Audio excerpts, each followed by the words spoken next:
Rappers are known for their online trolling to end in fatal tragedy. And they still keep doing it. That's what I don't understand.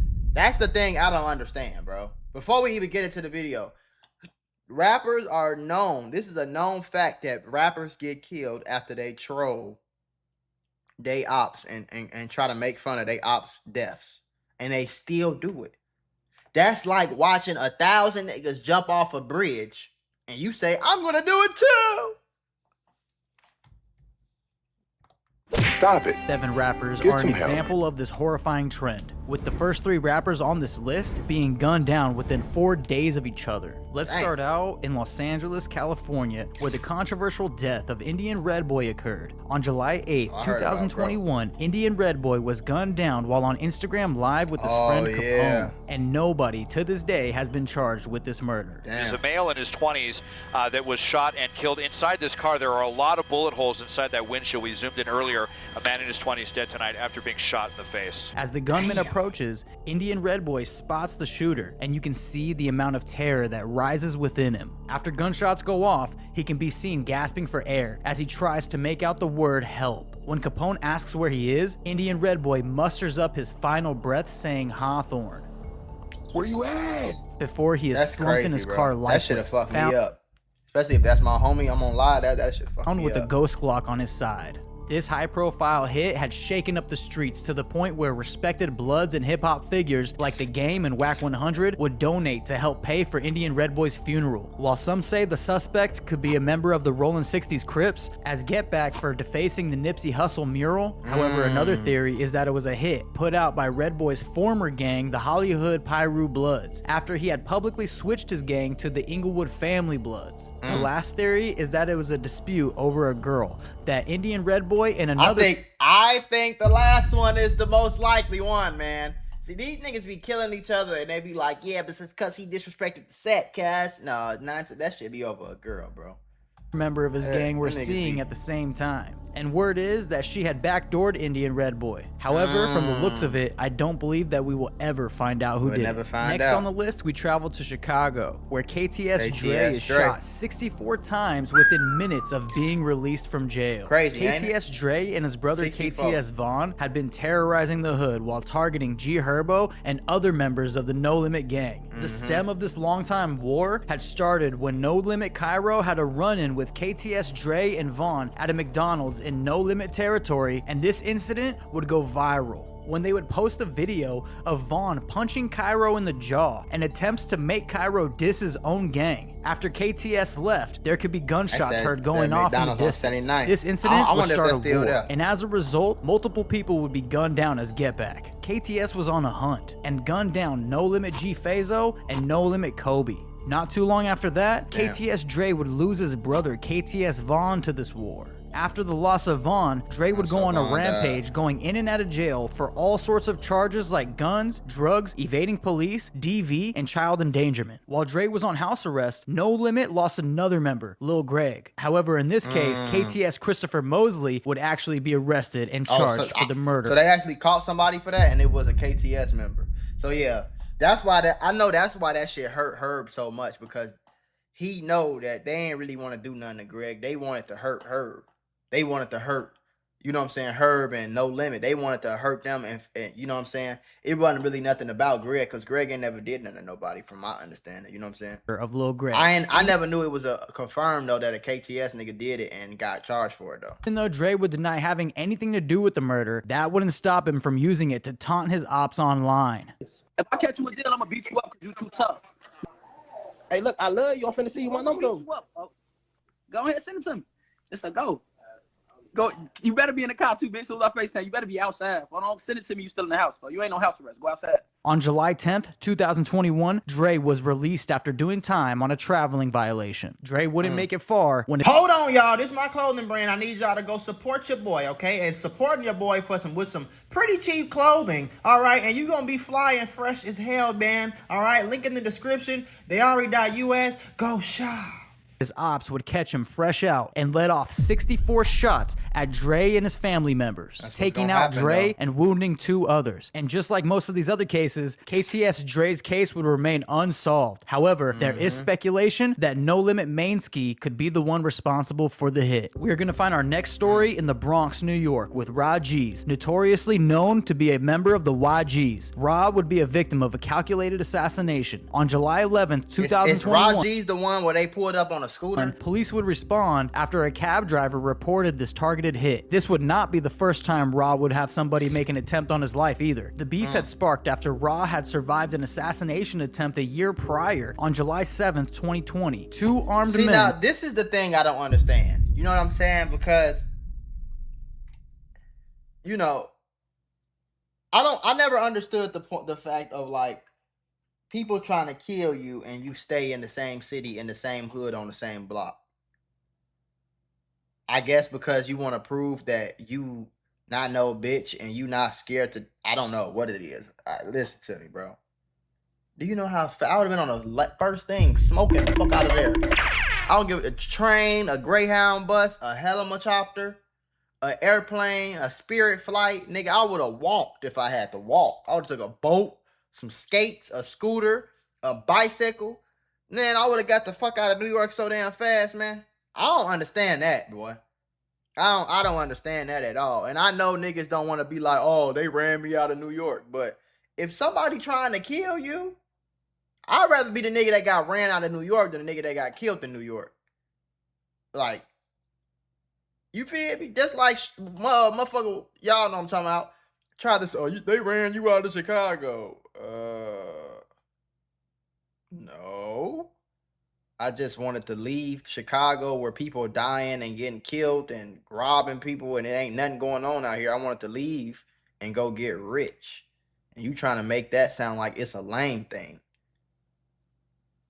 Pulled up on scooters and shot Rah G's, hitting him in the back as they made their escape without a trace. While in the ICU, Rah had refused to cooperate with the police in order to find his killer because he had other plans in mind. Coincidentally, while he was being hospitalized, J Rip, a member of DOA Sevside, known for their affiliation to K-Flock, had been gunned down just hours after Rah was shot. Damn. When Rah would heal from his gunshot wounds, it wouldn't take him long before he would be on Instagram Live provoking K-Flock, saying pop out right now. Yo, K-Flock, pop out right now as we speak, nigga. You wanna make shows, you gonna make shows too, pop out. Water my mother. They would hop on IG Live where Flock would say, your back is messed up, referring to how his members shot Rah in the back. Your back is fucked up. You died that day. You thought you died that day. You got hit in the back. Then, on June 22nd, 2021, Rah would collaborate with Flock's Opps on a track titled BTB to further call out Sevside members. It seems as though this would be the final straw when an eerily similar assassination is put on Rah G's after getting shot point blank by men on scooters while Rah was on his phone in the back of the cab. That shit happened on video? No. Just weeks after the release of BTB. When the news hit the streets, members of YGs could be seen on Instagram kicking the memorial candles of J Rip, announcing for this gang war to continue even to this day. J Rip, RP my heart. However, unlike some of these other cases, Rah's killers would be apprehended and 4 teens would be taken into custody for this calculated hit on Rah G's life. Now we'll head down to Tampa, Florida, where rapper Roly Bans jumps on his Instagram to let his ops know a lot of these dudes know where I live at for real. I sleep in peace. If a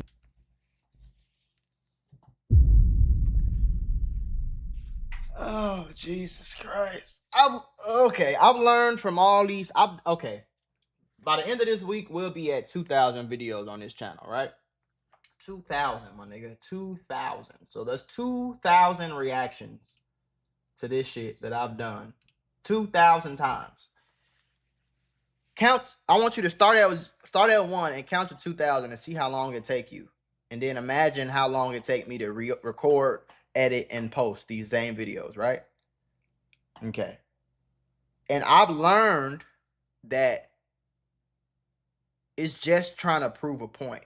It's not for a real reason. You know what I'm saying? Like, it's not like, oh, you know, we was walking down the street. I was with my son and the crazy serial killer tried to snatch my son, and I died trying to save my son. It's not, you know, some crazy freak accident. I got in a crazy car accident, and no, it's always niggas trying to prove a point, trying to be tougher than the next man, trying to prove that they really in the streets, they really not scared. You know, that's what get them killed. It's just like you be in school and like, hey, I dare you to go, I dare you to call the teacher a bitch.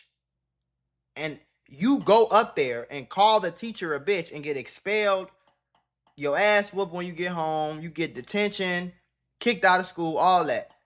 Just to prove that you not scared to do something that another nigga dared you to do. But this shit goes on with grown ass men though. Like, you know what I'm saying? And it's really stupid as fuck. Why would you post? What other reason do you have to post that? Don't listen, gang. If you don't learn shit from Mac Mula in his videos, learn one. Don't die trying to prove no point, bro. Please don't. Dude wants smoke? I'm at my crib in 5 minutes. It turns out that this message was directed at 2 men that Roly Bans used to be cool with, until a dispute over a tax return scheme went south. And these 2 men would respond to Roly Bans' invitation with gunfire. 2 men charged in the murder of a local This nigga rapper. name is Demon. His name is Demon. That shit says Demon. His first name is Demon. Are set to face a judge. On July 22nd, 2022, Darren Day would drive Demon Speed to Roly's house, where they would spot Roly outside walking his dog. 13 shots went off, and when Roly tried to run, Demon Speed would hop out and walk him down. Roly Bans was pronounced dead the same day, and shortly after, both suspects would be taken into custody for his murder. So they killed him over a tax return dispute where they feel like they didn't get their fair cut. So they went and killed him and went to jail for the rest of their life over some money that they never got. Up next is Chicago's infamous Bloodhound Lil Jeff. Lil Jeff was a menacing figure that was known for brutally walking down on his ops, and however, would end up being the one gunned down. Lil Jeff was so comfortable with murder that he would start taking hit jobs and eventually offering a class on doing drills, but he said you gotta have 2 bodies first. I'm taking niggas to killing school. Class start next week. You gotta at least have 2 bodies though, for I ain't coming with no, if you ain't got shit, I can't work with no beginners, folk. You just gonna sit your dumb ass in this seat, and whatever I say, do it. If you do anything scary, bitch, I'm smoking your ass. June 8th, 2024, as Lil Jeff and his partner in crime Q50 were out to catch Lil Jeff's 11th body, or as he would say, 11 hats. An armed Lil Jeff pulls up to the ops block, jumps out of a vehicle, and chases him into a nearby property. However, Lil Jeff would be stopped in his tracks after a gunman from inside the home would open fire on Lil Jeff through a window. After his partner Q50 can be seen making a getaway in a stolen vehicle, the original 2 intended targets would then unload their entire magazine into Lil Jeff, standing over his body from their front porch. He was hit 19 times and a total of 58 shell casings were found at the crime scene. 58. However, when police got to the scene, Lil Jeff was nowhere to be found. Somehow, his partner Q50 had spun the block and brought Lil Jeff to the hospital. However, he wouldn't make it in time. His death would shake the city and make an impact on all of the people that knew him. Lil Jeff would go down as one of Chicago's deadliest rappers that they have ever seen. Aside from King Von, I would say that Lil Jeff was unique in the way he was committing some of the bloodiest crimes and willing to record tracks like Ah, where he would mock his victim's death cry in his lyrics after bringing them to meet their demise. It seemed as though his mom and dad were proud of the cold-blooded killer that they had created, as they would praise him the more bloodthirsty. And this be the Dad problem. were proud of the cold-blooded killer that they had created. This be the problem right here. And to let it be known, y'all didn't get him. He came trying to get y'all, and what happened, happened. But the saga continues. Clear this is his dad that said that. This is his fucking father, bro. And you look at his face, he looked just like him. So it's like, at that point, you can't even really blame the kids for real. It's these dumbass parents, gang. This man took his phone out and put this shit on Facebook and said, to let it be known, y'all, it's talking about his blood son. Y'all didn't get him. He came trying to get y'all, and what happened, happened. But the saga continues. He didn't say rest in peace to my son. I didn't raise him like that. The streets got him, and I want to start this movement to not let younger kids get influenced by it. He didn't say nothing like that. He bragging about the fact that his son had bodies. As Look they at his would mama. praise him, the more Look at his mama. Go ahead, son. Your name ringing bells in the streets. I said, is that my boy? It definitely is. I love it. Sliding on them niggas who slept in the bed with you. Look at all them emojis. This is his mama.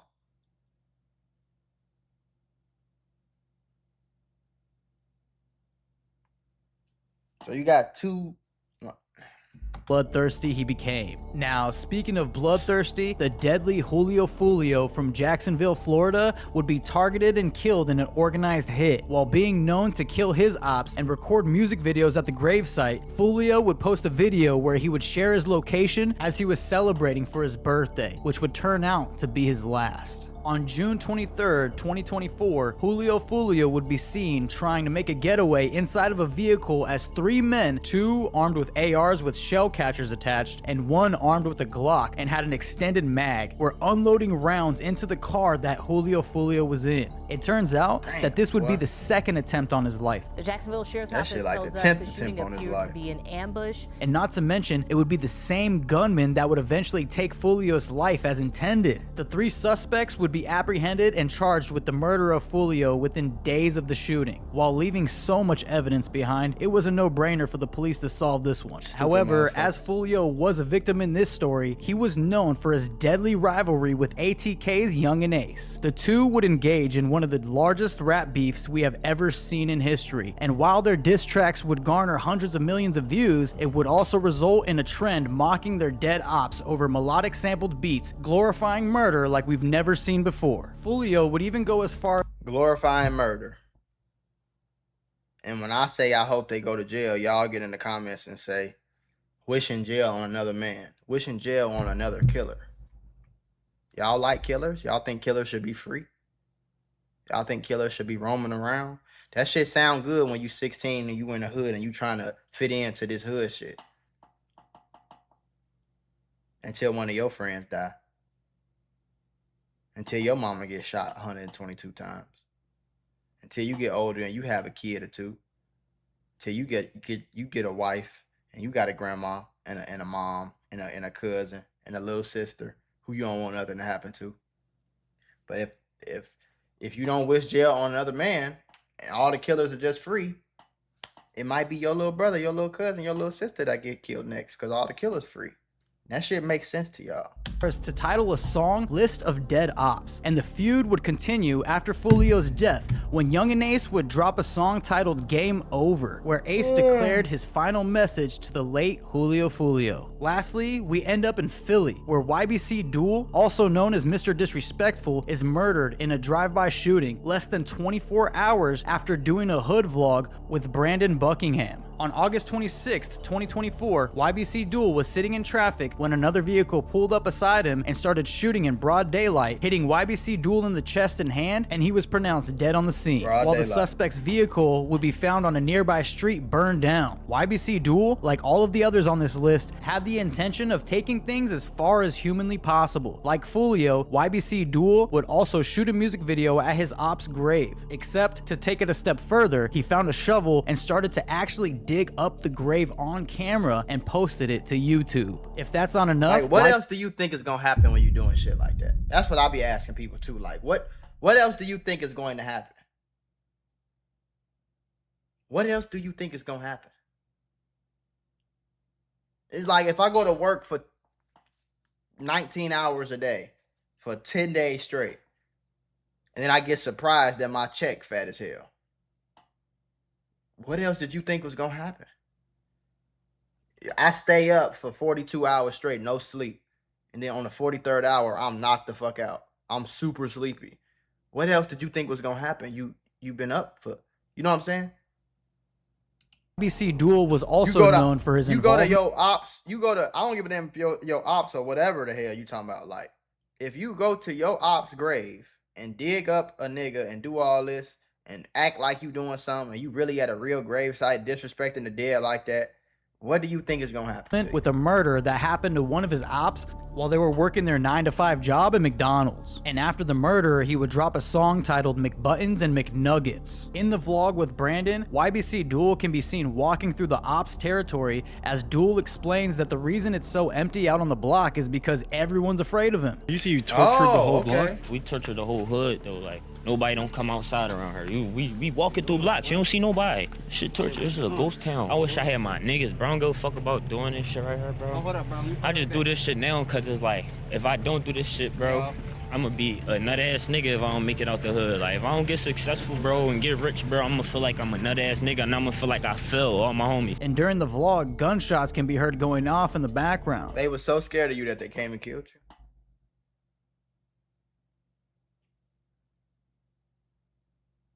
They just talk. They just, again, trying to prove a point. Trying to prove a point. I'm going to go walk down my quote-unquote ops hood and tell this white boy on this YouTube video that they all scared of me.